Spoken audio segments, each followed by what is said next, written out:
You're now listening to Sound Talent Media. Check out more shows at soundtalentmedia.com. Hey, what's up, everyone? I'm Matt Migaki, the vocalist of Cryptopsy and the host of the Vox and Hops Metal Podcast, where I sit down with fellow metal musicians. We talk all about their lives and music while sharing killer craft beers. If you've ever wanted to sneak backstage and share a beer with one of your favorite musicians, well, Vox and Hops is the podcast for you. This week on the podcast, I dropped a killer episode with Johannes Ekström of Avatar. There is this episode and over 440 other ones to help you enjoy life, metal, and craft beer. So what are you waiting for? It's time to become a Vox and Hops head. Cheers! All this talk of the metal zone is very engaging. It deserves your full attention. That's right. It's a legendary pedal. Because that's what this whole episode is about, correct? That's all we're going to do is talk about the metal zone. That's all I really intended on talking about, so...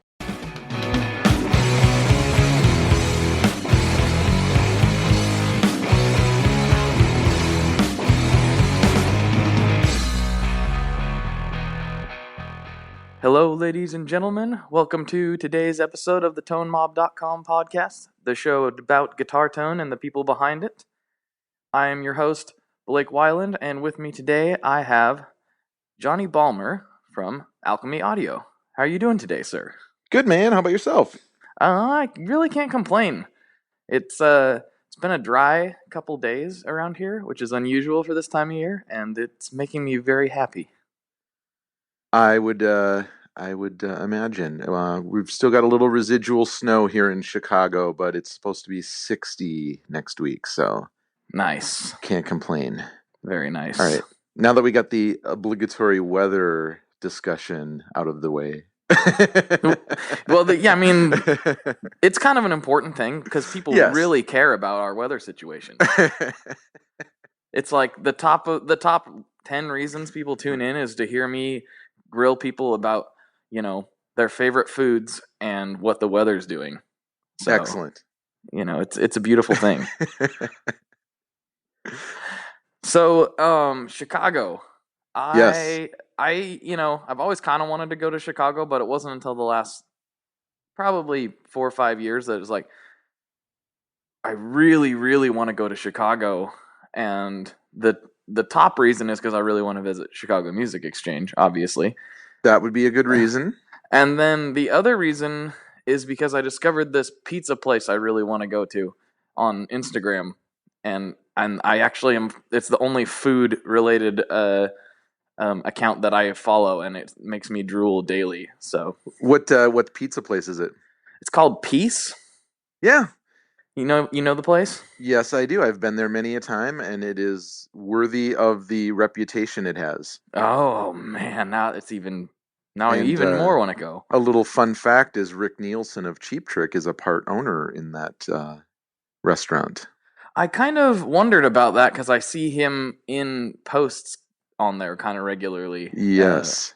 So that makes sense. And for the longest time, I haven't been there recently, but they would have some of his guitars adorning the wall of the restaurant. So you'd go in and there'd be some crazy four-necked guitar hanging up on the wall.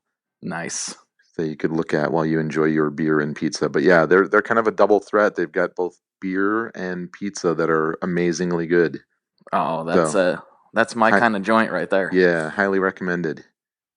When I make the pilgrimage, I'll be sure to stop in and say hi to Rick. Yes.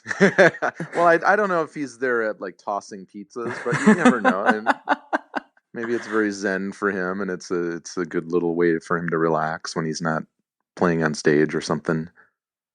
Does he have some sort of role in Chicago Music Exchange and Reverb somehow? It seems like he does, if my memory is serving. I've seen videos featuring him where they were selling pieces from his pretty enormous collection. But otherwise, as far as an ownership stake, I'm not aware. I mean, I don't know how that's structured personally, but I know over the summer they were selling off some guitars and various items from his collection, and they did a little video demo that I'm sure you can still find on there. That was kind of interesting to watch. Gotcha. Yeah. And everybody tuned in today to listen to the Rick Nielsen podcast. He's worthy of discussion. New Hall of Fame, Rock and Roll Hall of Famer. Well, that's true. That is very true. Yeah. Well, I like Cheap Trick as much as the next guy, but I think maybe we should start talking about you instead for today. I suppose so. If you're okay with that. I'm all right with that. So why don't we start with the classic question? Well, let's introduce yourself first, because some people may not be familiar with what it is that you do. I think that's a fair assessment. Yeah. So for anyone who doesn't know, I primarily repair, build, and modify guitar effects pedals. I also do some work with amplifiers. I build custom instrument cables, and I buy, sell, and trade pedals as well. So I kind of dabble in a few different gear-related areas, but pedals are definitely my specialty, and that definitely keeps me busy most of the time. Is that mostly with mods? I see you have a lot of different mods on the website. I do, yeah, and that was kind of how it started off. I've been doing kind of electronics, work as a hobby since I was a teenager, like a lot of people, just kind of dabbling in it and putting a pickup in a guitar, or making some cables or fixing a cable that was broke, or nothing too intensive. And then later on got pretty heavily into modifying effects pedals, and initially just working from the the various kits that are out there, like the Monty Allams kits and whatnot. And then that just kind of led me down the rabbit hole of going online, and you can see, there's this mod available for this pedal, and then this guy's doing this thing, and this guy's doing that, and then you just start experimenting with what you like about this one and what you like about this one, and to the point where it just develops into something of your own. And that's kind of where we're at today with it. Gotcha. Yeah, the modding thing is really interesting to me, because I have started to see, well, just the other day actually, like I'm starting to see people modding what would be considered like more boutique type pedals.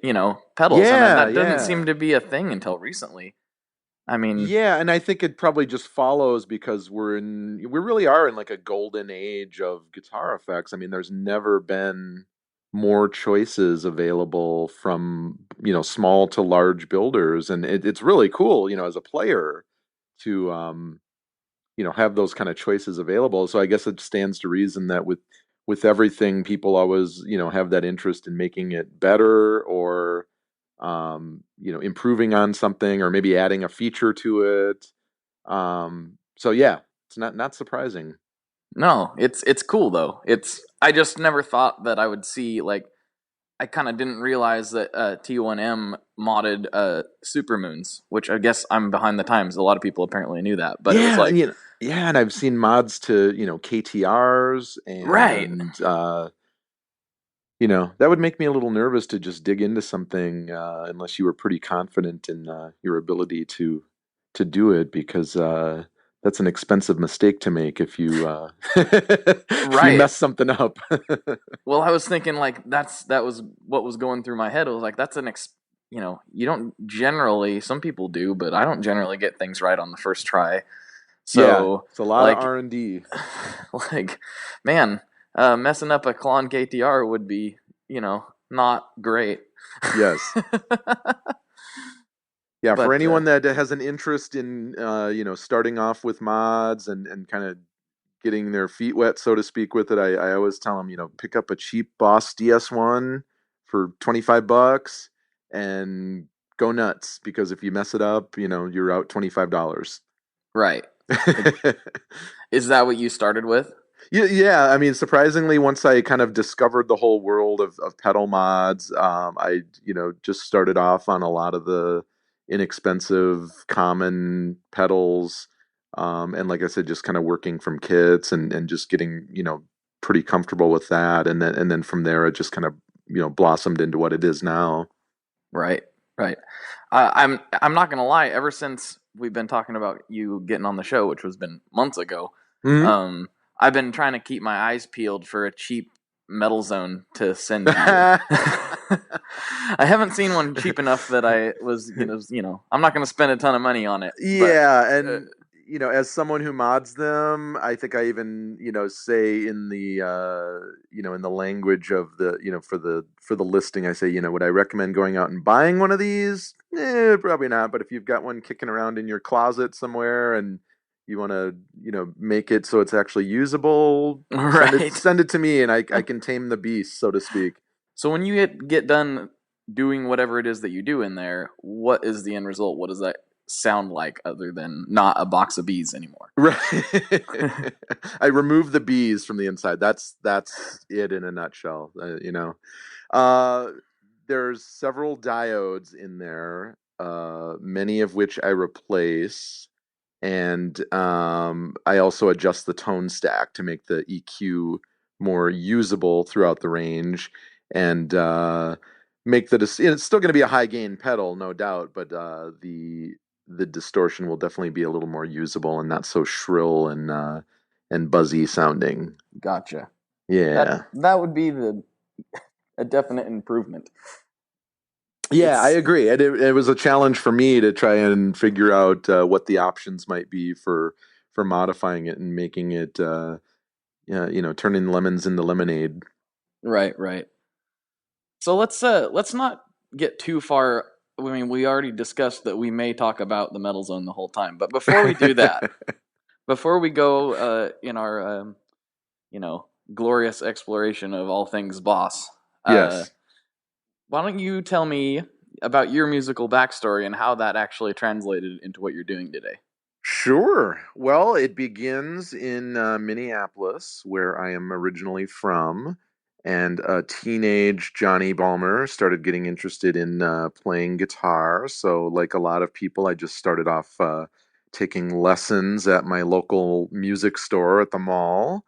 And, just continued to play throughout my teenage years and played in some bands and um, was always kind of, in addition to playing, always kind of dabbling in like recording. And I had my little Tascam 4-track, and throughout the years that became something I was interested in doing. So I went to school for audio recording and worked in a few studios in Minneapolis. And I think that's probably where my interest in a lot of the, all things electronics came from, is because when you're in that environment, you're oftentimes forced to fix something that breaks, and you've got the clock ticking and clients waiting. And if you can't figure out a solution, you've got to come up with, an alternative or something that will work. And so um, that was kind of the genesis of it. And then fast forward to 2002, and that's when I moved to Chicago, and I was also involved in. I owned a chain of record stores, and so that was my other business that I did for a number of years, and kind of got back into guitar gear and started playing again after we'd been out here for a while, and just dove down that rabbit hole of effects pedals in particular, and then, like I said, started dabbling, but even going back to when I was a teenager, I had the Craig Anderton book, Electronic Projects for Musicians, and was, kind of tinkering and, just not doing it for a living or anything at that point. Right. So, and then, to my surprise, when I started doing this just kind of as a hobby, like a lot of people do, I would just do things for friends, and then they'd tell a few people, and it just really organically kind of grew from there, where it was just like, oh, I heard this pedal that you modified for this guy, can you do one for me? And oh, I've got this broken one that doesn't work either. Can you fix that? And that was how it started. There you go. That seems to be a lot of guys' tales.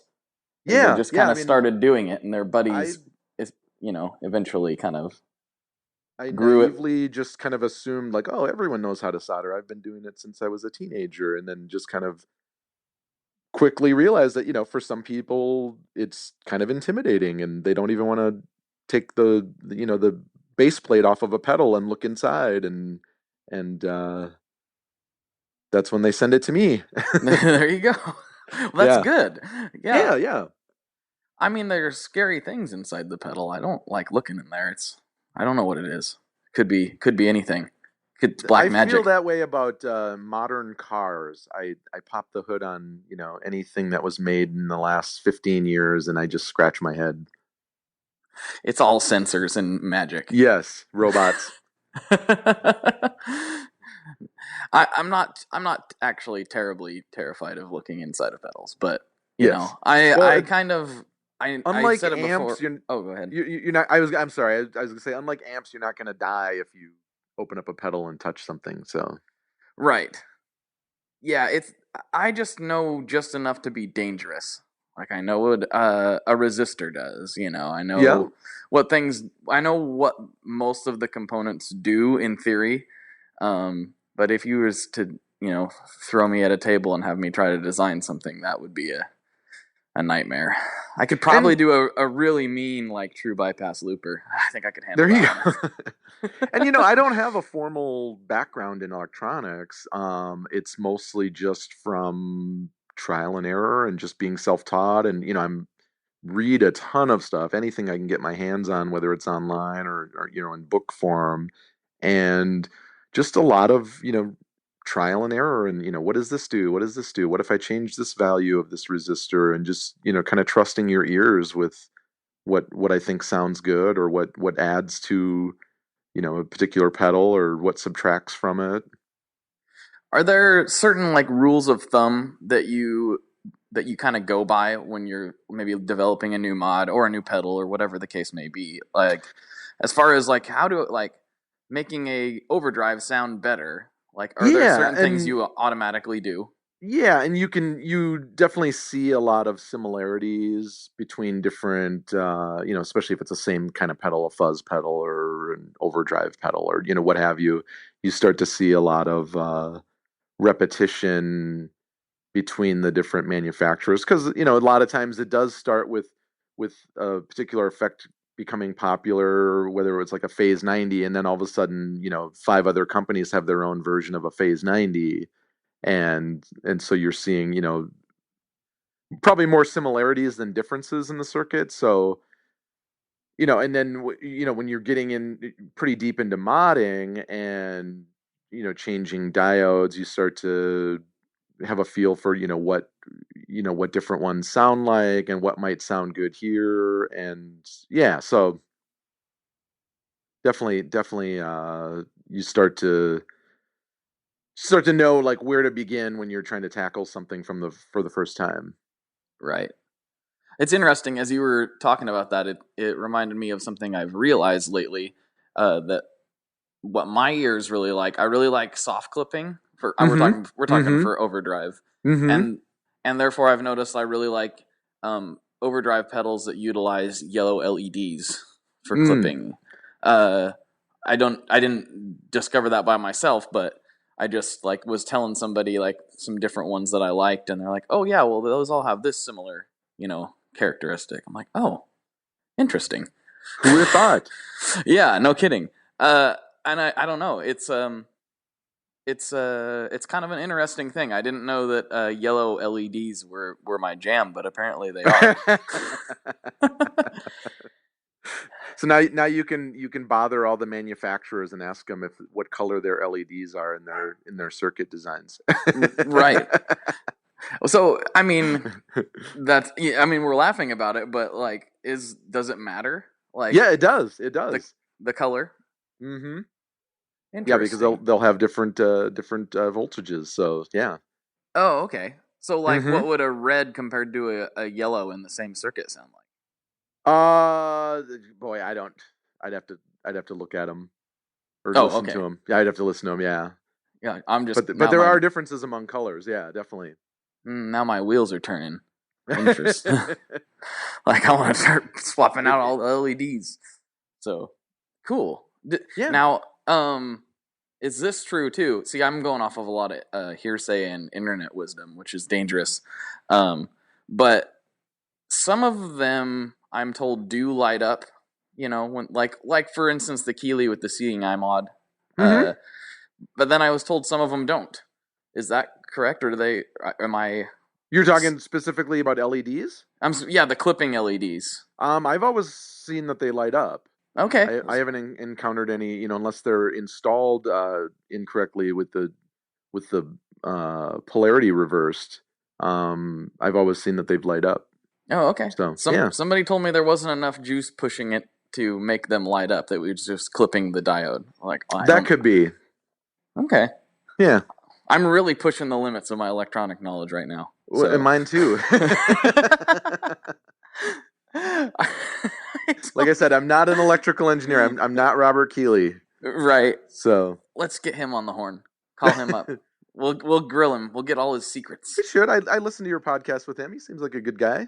He's a super good dude. He's definitely one of the peers and forefathers of what I'm doing. So. Oh yeah, for sure. Like we were kind of talking about that down at NAMM amongst a couple guys, and like the whole Tulsa like scene right now, because there's kind of a scene down there for gear. Mm-hmm. It always seems to root back to Keeley in some way, because he was kind of the first. Is it? Are the other companies associated with him in any way, like former employees or yeah, exactly, mentors? Okay, yeah, interesting. Yeah, or I mean, maybe not directly, but there's always a connection somewhere. Yeah, it's just a really interesting, and because like, well, somebody else told me, what else are you gonna do in Tulsa? And I was like, right. Like I don't know. I've never been there. It does not surprise me in general, like whether it's effects pedals or any industry, like it becomes very incestuous, and like someone works for someone and cuts their teeth and learns a lot, and then they decide that they want to, go off on their own and try and build a better mousetrap, and they start their own company. So right, doesn't surprise me. It makes me wonder, what is it about the Portland area? There's a lot of guys over here too, and it's like, I don't know, but there's not a hub. I don't think, not that I'm aware of. It's not like Analog Man was over here or something. It was just like there's all these little guys that popped up kind of sort of around the same time in this same neck of the woods, and it's interesting. And even like Minneapolis, where I'm from, I know there's several companies that are based there. Mm-hmm. It's weird. So yeah, but it's good for me, so I'm okay with it. Yeah. The weirdness is fine. It's totally fine. So let's see. Oh, I know something I was going to ask you. Yes. Do you have a favorite tweak or favorite pedal that you like working on the best, or something that to your ears just is such a huge improvement that's your favorite thing to do? There's a few. I'm really happy with the mod that I do for the current Big Muff. Okay. Because it's a pretty extensive circuit mod, and even though it's different than the vintage Big Muffs, I think it gets it pretty close in sound to like a Ram's Head era. And then I add some features on there that I don't think are found on some other, Big Muff mods that I've seen. Oh, so, cool. One of which is the 3-position diode switch that selects between different clipping diodes. That gives you some more options for tones. And then I install what I refer to as my dead bat circuit, and that's just a voltage regulator to simulate a dying 9-volt battery. And that allows you to, adjust the voltage that you're feeding to the circuit via a knob on the back of the pedal. And you can get some pretty cool results just by, playing around with that, where you're actually, kind of starving the circuit of less than 9 volts, and then the wackiness ensues. Very fun. Yeah. I don't think I've ever tried starving a Big Muff. I wonder what that would sound like. Does it start getting splatty, or? Yeah, I mean, it gets kind of dull sounding, and there's definitely a range where it becomes probably a bit unusable, but it's very sensitive where you can really fine tune it. Oh, very fun. Yeah. That sounds like a good time. A very good time. Yeah. Now I'm going to be keeping, I'm always looking for Big Muffs, but not generally the current ones. So now I'll be looking for one of those. Yeah. And, I like taking the real ubiquitous stuff like that and seeing what I can, whether it's adding features or just improving on the circuit, and that's the fun stuff for me. So, the Big Muffs, the Rats, all the Boss pedals, Um, those are the really fun things to, improve upon. So we've talked about the metal zone plenty. I'm imagining. I'm imagining Oh, that I that's not. disagree. Oh, you want to talk about the metal zone some more? We can go. We can really get into. I just sounded like, wow, that was weird. I just sounded like I was gonna die. That was kind of unfortunate. I need to not laugh like that on the microphone. Anyway, well, we can talk about the metal zone some more. I was gonna ask you if you had a favorite Boss pedal. Probably the tremolo. Oh, I yeah. really like the tremolo, and I think I see that on so many people's boards, even just in stock form, and I really love the mod that I do to that as well. But that's probably my favorite effect in general is the tremolo. I'm such a sucker for particularly like amp tremolo. So I've got an old Vibro Champ that I love, Yeah. and I mean just straight into that with the tremolo going is just amazing. And so I'm always on the lookout for like interesting, fun new tremolo effects, and there's so many of them out there, and they all sound different, and they're all based on, different technology. Um, but as far as the Boss stuff goes, that one's definitely, at the top of my list. Gotcha. Yeah, Yeah, that is a really good pedal, even just in stock form. It does sound really nice. it is. And I own a lot of tremolo pedals, and it's still in my top three. Nice. Yeah. That's an effect that I really really like, but for some reason I don't ever start drooling over a tremolo pedal. Like Yeah, I could see that. I only have one, but every time I use it, I'm like, oh, I love this thing. I need to get more tremolo. But then I Yeah, go to the well, store and I'm like, give me more. Oh, this is the next Big Muff variety. Here we go. right.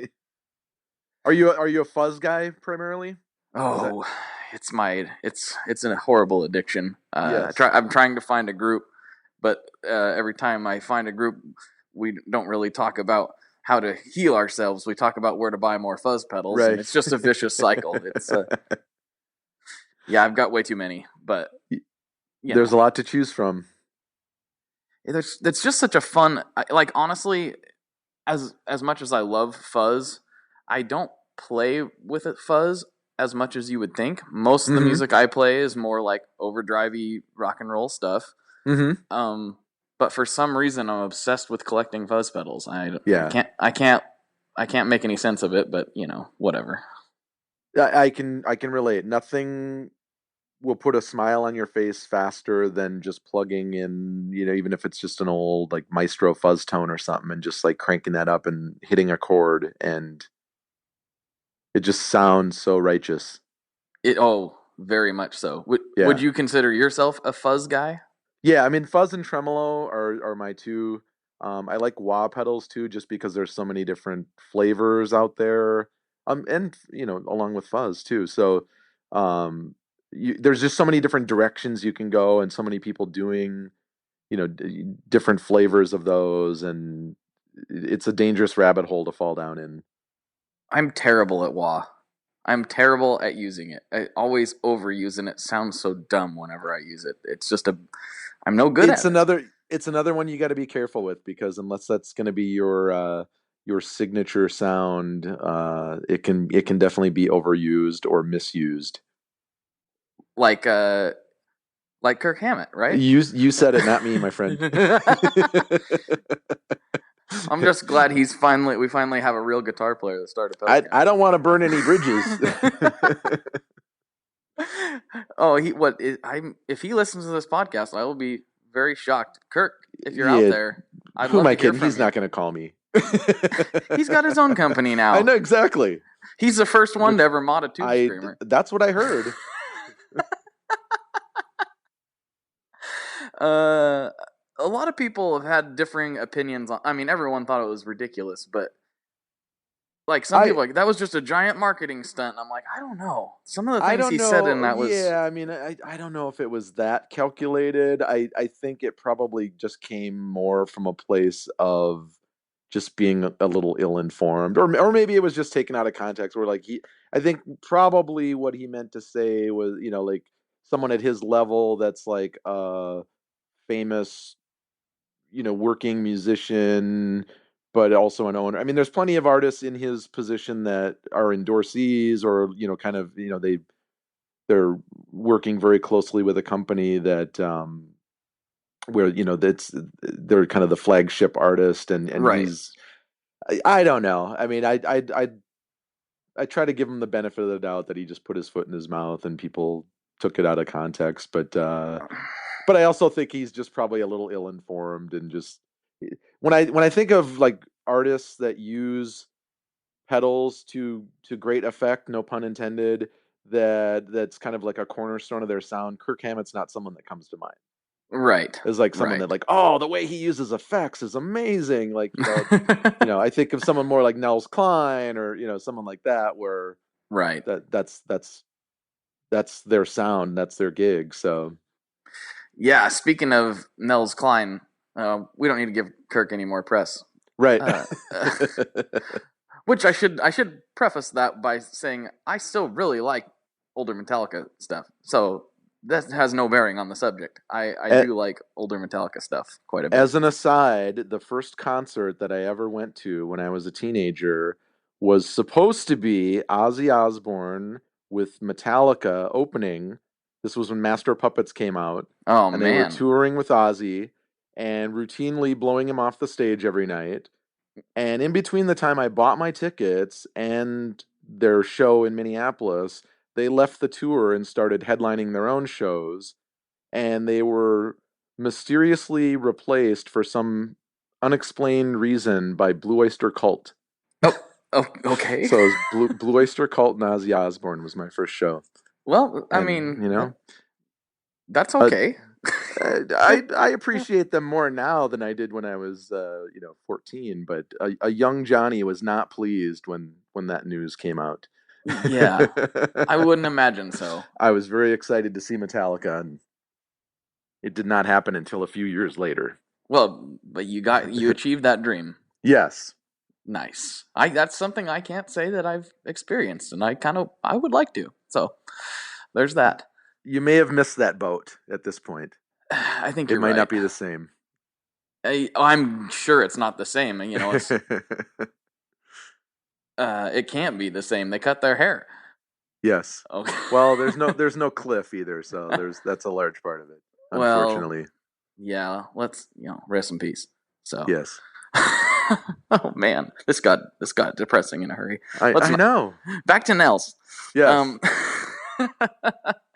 Have you? I recently. It's not the original, but I recently acquired the 16-second digital delay reissue.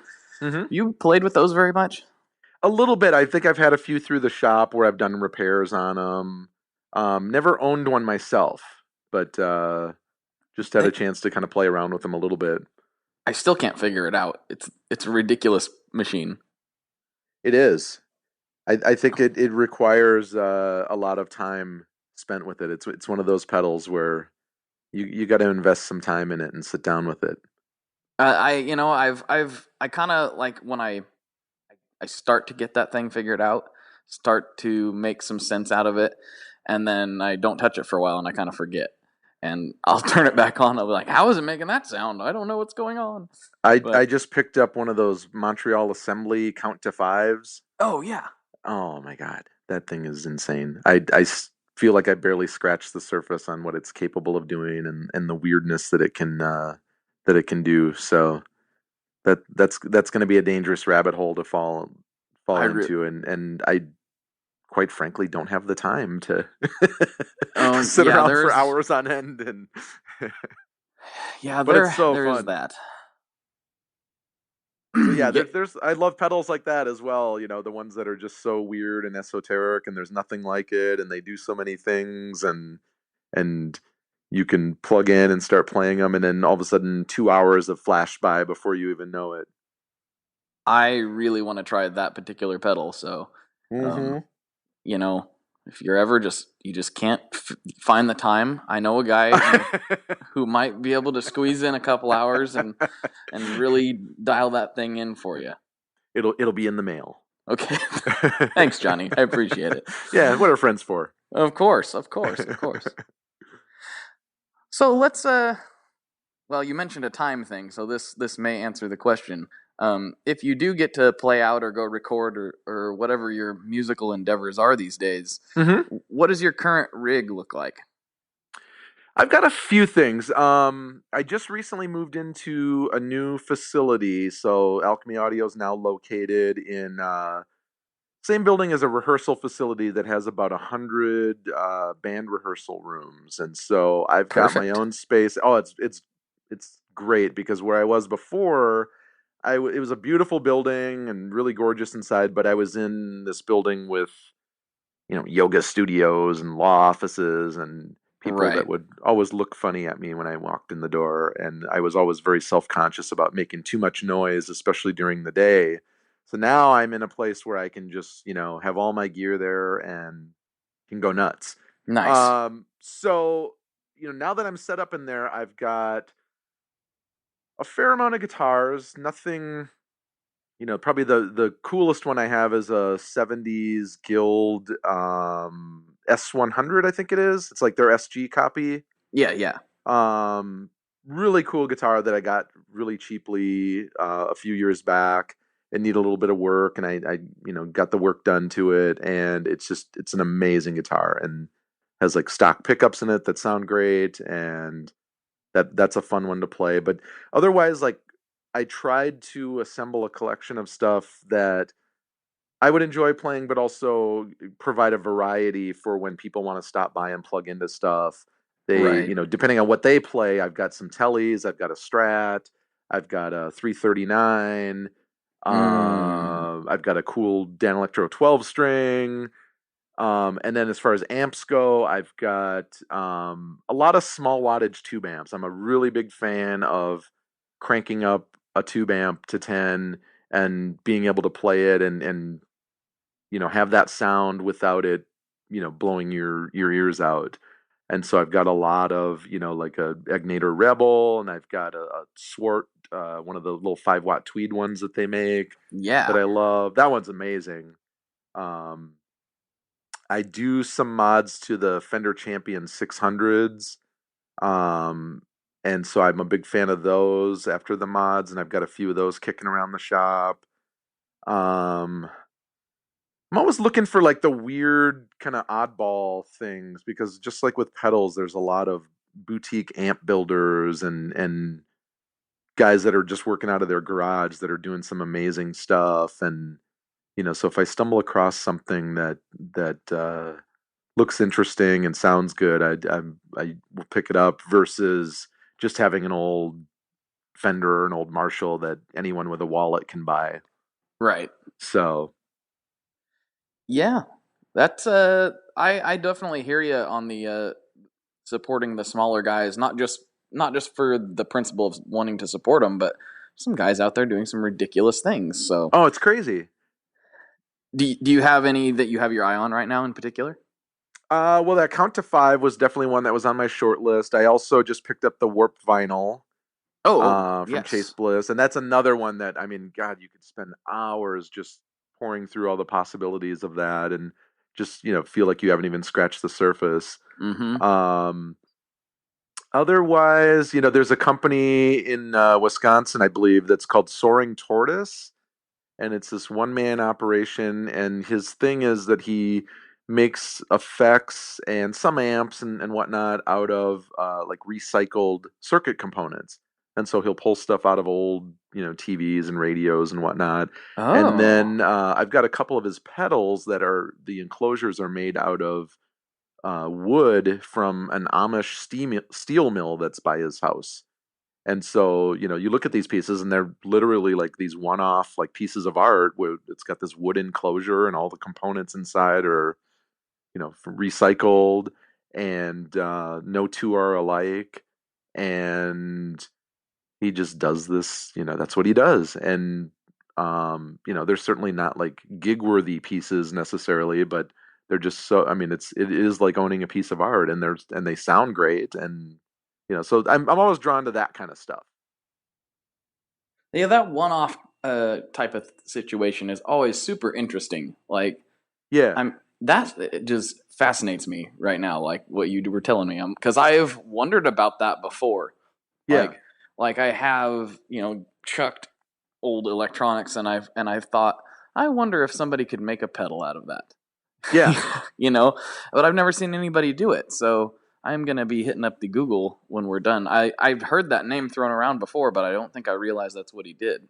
It's worth checking out, and it's carried through into my own aesthetic, where a lot of the times when I'm building a pedal from scratch, in the enclosure, I'll do I'll do it painted and then do like some kind of distressed finish on it, or do like a swirl paint finish on it, because I like the unique quality of that, where what you're building and selling, there's no two that are alike. Yeah, you might be doing a run of the same pedal, but each one is going to be unique and one of a kind, and I love, that's something that I can do to separate myself from some of the larger companies that just don't have the ability to do that. Right. And it just, adds a little personal touch to what I'm doing. Yeah, so we've talked on and on about your mods, but we haven't really got into what your actual standalone pedals are. So what is it that you have? I've got a few things. I mean, the flagship thing that I kind of launched Alchemy Audio with was that Dead Bat Dying 9-volt battery simulator. So it's a simple circuit. I can't claim credit for it, but it is very useful to have on a pedal board. It doesn't take up a lot of space, and works really well with a variety of pedals. And so those I've sold hundreds of, and people seem to enjoy them, and they react differently with each pedal. Then I've started branching off into doing a lot of the BYOC kits and building those, and then customizing them with the custom enclosures. And then I'm working with a friend of mine here in Chicago on some stuff that we hope to be releasing. I can't talk about it too much right now, but that we're gonna develop and release. And this will be like our own line of pedals, because I know that's something that a lot of people have been kind of inquiring about, and something that I just, up until this point, really haven't had a lot of time to devote to, because I stay so busy just with mods and repairs of stuff. So is it something that you're going to keep the sales all direct? Or are you going to attempt to get dealers, or what's your game plan with that? We're going to do direct through the website, and then also on the various marketplaces, Reverb and eBay, and the usual suspects. But also, I would like to establish some select retail accounts. Even here in Chicago alone, you've got the aforementioned Chicago Music Exchange. Rock and Roll Vintage is here, which is another great shop. There's several places that just in this city where you could get those things in there and get some exposure to a larger audience. That's very cool. So that's definitely in the works, and then something that I've been wanting to do for a long time, and just haven't had the resources available to do it until recently. So right. Well, that's cool. But you're obviously doing pretty good. I mean, you're moving into better facilities. You got projects coming along. You're staying busy, man. I am, man. It's great, and I just have like all the customers to thank that keep coming back for stuff. Yeah. Well, the customer is what it's all about, right? Yeah. Or in my case, the listener. Yeah. That works, right? Yeah. It's all about you guys. Each one of you is special. Agreed. I don't know where I was trying to go with that. Guys, please keep listening. I'm not going to get that weird on you, but I'll get other kinds of weird on different days. So your musical stuff these days, are you pretty much, just doing, like, do you get to play out? Do you go in the studio? What do you do I for wish that? I did. I really wish I did. And it's something that maybe, when I was younger, I played in bands. Nothing too crazy. I mean, it was mostly just around like Minneapolis where I was living. I guess our big highlight was that we opened for Wasp. So there you go. There's that. Oh, cool. Nice. I was a heavy metal kid growing up, so that was my thing back then. But I really wish I had more time to devote to it. But it seems like I'm playing every day, but a lot of times it's just in the space while I'm working on pedals and testing stuff out, or testing new ideas on mods. And I wish it was more for pleasure than for like work related. Right. But I can't complain. Do you have a band that you would practice with if the time was available, or is it just kind I've of got you? some buddies that play that we'll get together occasionally, but it's just so few and far between. I really wish I had more time to devote to that, but who knows? Maybe in the future. Yeah, I understand. I totally know the feeling. Like, Yes. we're like, oh, sweet, we got to get together and jam once in 2 months. This is wonderful. No wonder we can't play any of our songs, because like, we don't get we kind of, we're all pretty busy too. So our jam sessions used to be much more regular when we were leading up to getting in the studio and recording, and they've really fallen apart, and we need to get back on the horse with that. Being an adult sucks sometimes. I know. Why do we have to do this adulting? Adulting's too hard. I don't like it. Yeah. What are my options? There's got to be another way. Join the circus. I don't need any more craziness. I can't join the circus. Plus, I don't think my trapeze skills are quite up to par. The circus is probably becoming like a lost art as well, unfortunately. Well, do you think that maybe it would be one of those things that like has a resurgence? Do you think we'll ever see a circus? Well, we got Cirque du Soleil, or however you say that. That's a little different. Yeah. I don't. Who knows? Why are we talking about this? I don't know. This is the way my brain is wired. It tends to go where it shouldn't go. Yeah, I can relate. If I started a circus podcast, we'd end up talking about pedals the whole time. I like that approach. So, when's the last time you went to a circus? Man, I've seen the Cirque du Soleil show in Vegas. Right. So I guess if you consider that a circus, that was the last one. But otherwise, man, it had to have been when I was a little kid. Like if you're talking like the traditional circus that blows into town with like a couple semis full of like elephants and a guy that rides a motorbike in a sphere and right. A ringleader and a sword swallower. Who swallows swords anymore? No one. There's not enough sword swallowers these days. Yeah. What are the kids going to grow up? They're not going to understand how these wonderful acts are performed. They're not going to know the glory of shoving sharp blades down your throat. Yep. Wow. I'm telling you. I was just thinking too, I'm pretty sure I was like 7 last time I went to a circus. Like, this is weird. Yeah. And I can't even remember the last time I seen a circus roll in. Okay, that's enough talking about the circus. I know.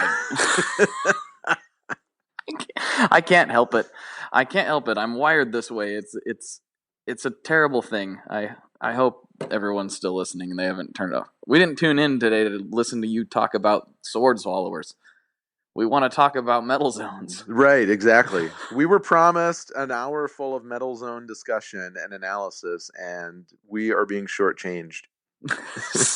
So shortchanged. So far, we've managed to talk about Rick Nielsen owning a pizza joint, sword swallowing, and Kirk Hammett. That's just what we wanted to hear. Thanks, guys. Tone Mob's terrible. You guys need to get with the program. Man. Love the internet. I can see it now. Yep. I need to get with the program. So, let's see. Going down the list here. Let's see. So, can you give me a time frame on those effects? When can we start seeing the special secret project? Like, the prototypes roughly? Are done, so we've been just playing around with the different voicings and fine tuning it. And it's just a matter of figuring out the production and how that's all going to work, and I guess the final design of how we want it to look, but it's coming together. Nice. How many pedals are you going to launch with? I'd like to do at least a couple, maybe 3. It'd be nice to have like a line that you can introduce and have it be some different stuff, so it's not just here's 3 fuzz pedals, unless that's what you're planning on specializing in. So, right. Yes. So Are you going to be like? Will you finally mod a Tube Screamer, please? Like, I'm on Tube Screamers. nobody does that. Oh, that's right. Yeah. What was I thinking? Yeah, nobody does that yet. I've just been waiting for somebody to do that. I got to bring that up again. No, bad. Shame on me. Poor Kirk. He just can't catch a break on this episode, can he? The internet's been eating that guy alive lately. Poor Kirk. His PR people. Oh well. That's good stuff. Good stuff indeed. So let me think here. Okay, I wanted to talk about that guild a little more, and I got sidetracked on it. Yeah. It's a great guitar. Yes, please do elaborate. Is that humbuckers or what's in that thing? Okay. Yes. And when I bought it, it had some cosmetic issues where there was like an inlay missing from the neck and some binding. So I brought it to some local guys. I'm definitely not a luthier, so brought it to them. They fixed it up. It plays beautifully now. It's got all the parts that it needs, and that would be probably my main guitar in the shop for when I'm just noodling around. That's the number one. Yeah, and and if you remember, they had mine is just the regular kind of brown color, but they had that the one with the intricate like acorn design. I think it was called like the Nature Boy or something. And you'll see those once in a while. Those are pretty wacky guitars. Those are crazy. Like Guild had some interesting concepts. Like what was it? I talked about this on a previous episode, but the Thunderbird had like the kickstand in it. That's right. I forgot about that one. I just like that. Just I understand the concept, but that just has horrible idea wrote all over. I mean, people have been playing guitars for a while. I would think that somebody would have said, "Listen, this is not going to fly." Well, Henry, we like your thought process here. We like where your head was at, but this whole kickstand in a guitar thing is a bad deal for the rock and roll crowd. And we're lucky that idea never took off, because what would the guitar stand industry be doing right now? They'd be obsolete. All those guitar stand every guitar would have a built-in kickstand. How many broken headstocks do you think have resulted as oh goodness. Oh man, that's terrible.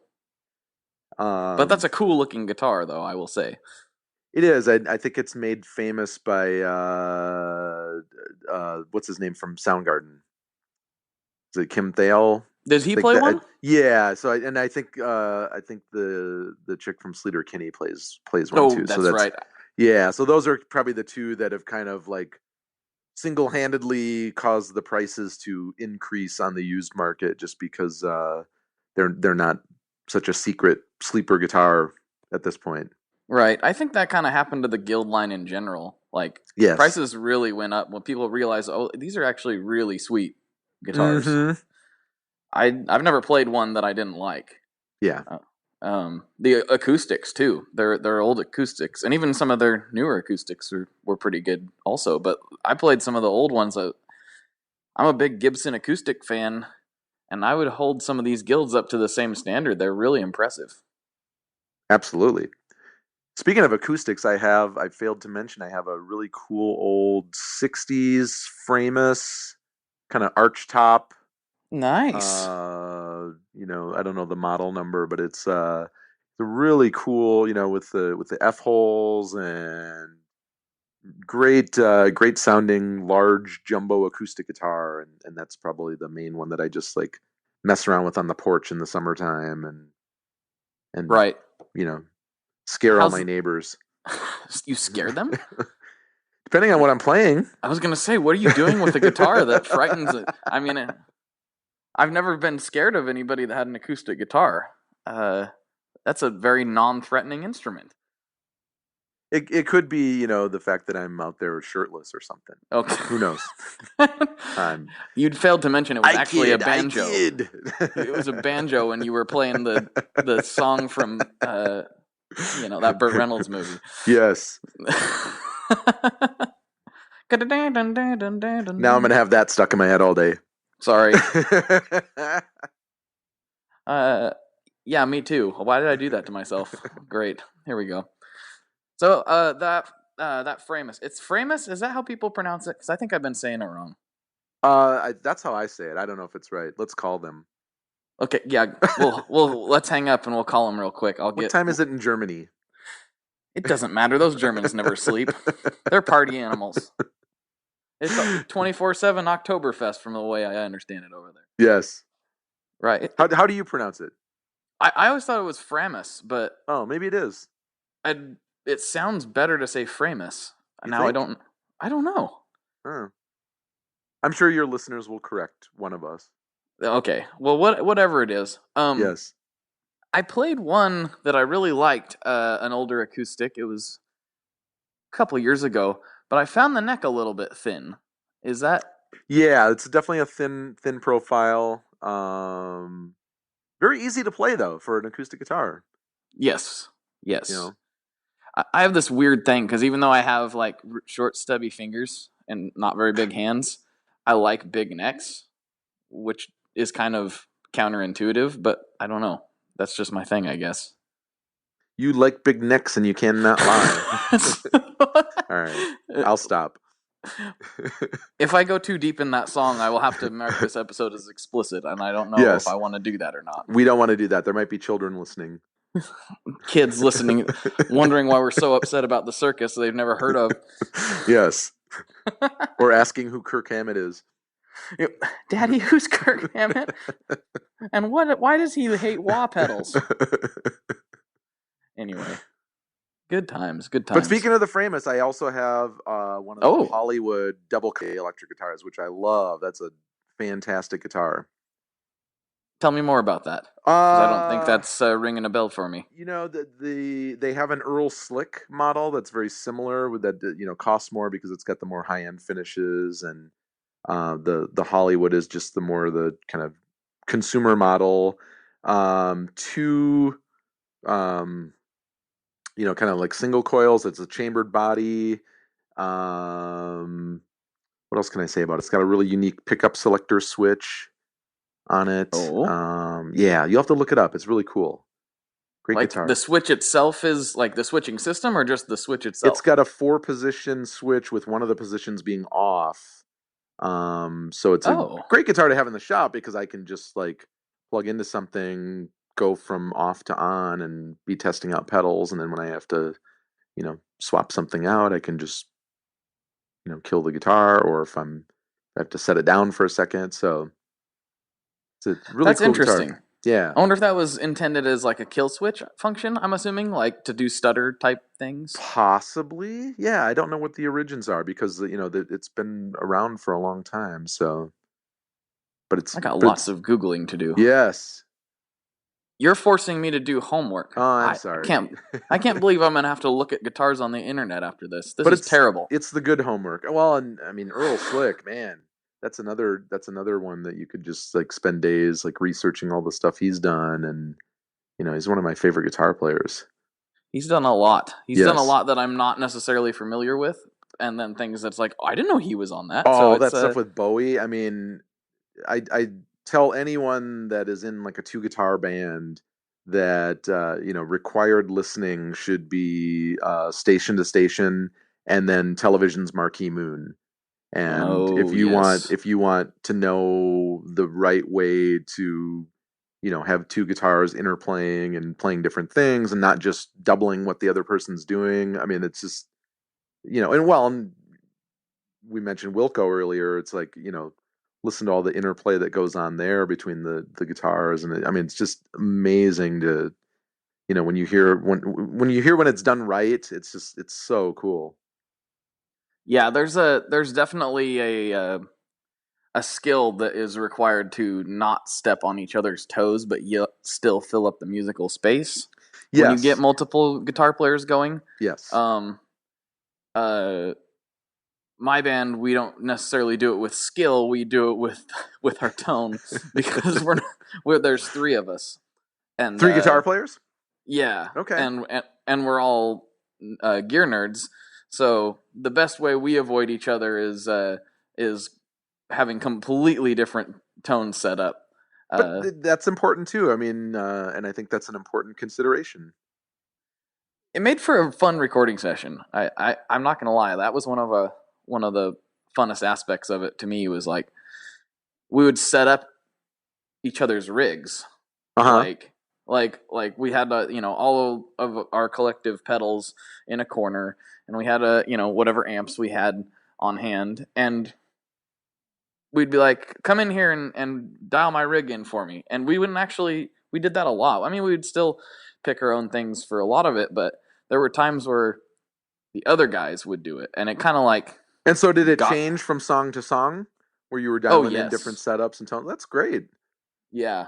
We constantly were switching things around. We're like, okay, on this song, I'm going to do a Telecaster. Mm-hmm. You're going to do the Les Paul. It was always just really conscious of, because we do a lot of chords. It's like a rock and roll 90s style band. Mm-hmm. So there's a lot of big chord parts, and there's only one way to do a big chord is by playing a big chord.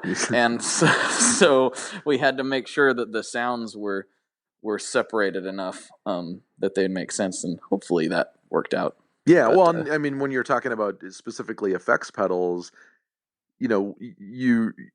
it takes so much experimentation to figure out what works in a band context and what doesn't, because there's a lot of things that might sound great when you're just playing by yourself at home, but then the Big Muff is kind of famous for that, where in a band setting, a lot of times it just your guitar gets kind of buried in the context, but right. You plug into it at home and strum a chord and it just sounds amazing and huge. So it's interesting to experiment with just the different effects and where they might fit in the band context. Yeah, it's a really important kind of thing to keep in mind, because like the big full like giant sound that you have by yourself with, say, a Big Muff is like, oh, that's great, but you're stepping on these other frequencies.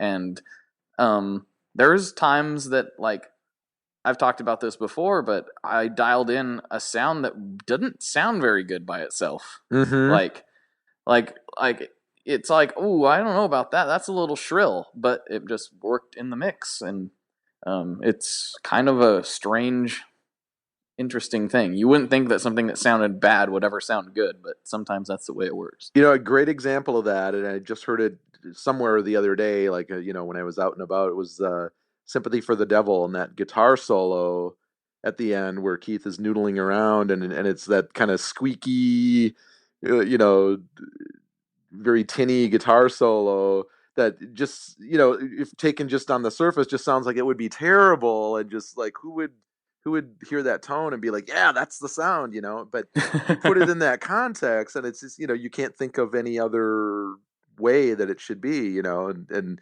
so it's, you just never know. That's true. Yeah. That is very true. That is a good way to put it. Yeah. You never know what might fly. Yes. Well, Johnny, we are right at that hour mark. Yes, people are arriving at work, or they are falling asleep, or exactly turning us off in disgust. Well, they already did when we wouldn't shut up about the circus. I know. Well, you're going to dub in comedy, witty comments, and correct answers after, and laughter and applause, right? I'm going to use all that stuff. Yeah, all that stuff is going to come later. That's okay. That's the secret to this show is yes. None of these conversations are real. Fix it in the mix. It's should be the tagline of this podcast. Don't worry, we'll fix it in the mix. You're gonna use auto-tune and I don't know. Oh yeah, when this thing comes out, it's gonna sound like T-Pain is talking to himself. Awesome. So, do you have any? Let's let you shamelessly plug all of your social media, website, blah blah blah. Sure. Before we hop off here. Well, on the web, you can find me at alchemy-audio.com, or just Google it, and it probably will come up very close to the top. And then I'm pretty active on both Facebook and the Instagrams, so you can follow me there as well. And I try and post plenty of photos frequently about what I'm up to in the shop and what I'm working on. So that's the best way. Otherwise, get in touch, and I'll be happy to do some work for you. All right. Sounds good, man. thank you very much for coming on the show today. Yeah, thanks for having me, man, and keep on killing it with the podcast. All right, I will do my best. All right. I will edit this thing to oblivion. All right. All right, guys. So for Johnny, this is Blake, and as always, good luck and good tones. I'll talk to you later. All right, folks, that does it for this week's episode. Get back to work. Stop looking at gear on the internet. Stop listening about gear on the internet. Get back to work. This country depends on you turning in those TPS reports. But before you're back to the grind, a couple quick things. First is, Johnny sent me a DS1 that he modded, and let me tell you, that thing's a real crowd pleaser. It sounds great. So, I would highly recommend, if you got an old DS1 sitting around in the bowels of your gear collection, go ahead and ship it his way. He'll take good care of you. And also, he sent me a rock and roll trading card with Alice Cooper on it. So who knows what other kind of treats you may be in store for. And last but certainly not least, I've been working on a special secret project that is very, very close to being revealed and shown in the light of day. Come out of the cellar, like some sort of horrible monster. But it's not a horrible monster. It's not that weird. Anyway, the first folks that are going to find out about it and any extra goodies that go along with it are those that are subscribed to the Tone Mob mailing list.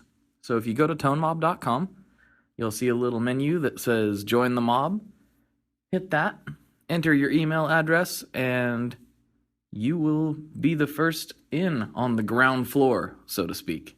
So, tonemob.com, join the mob, enjoy yourself. And as always, have a good week, stay safe, and rock on. One last thing before we totally sign off here, I just want to remind you that if you do any shopping at Stringjoy, that's Stringjoy guitar strings made in Nashville, that will help me out as well. As I've said for years, I'm heavily involved in that company, and I really do think they're making the best products on the market.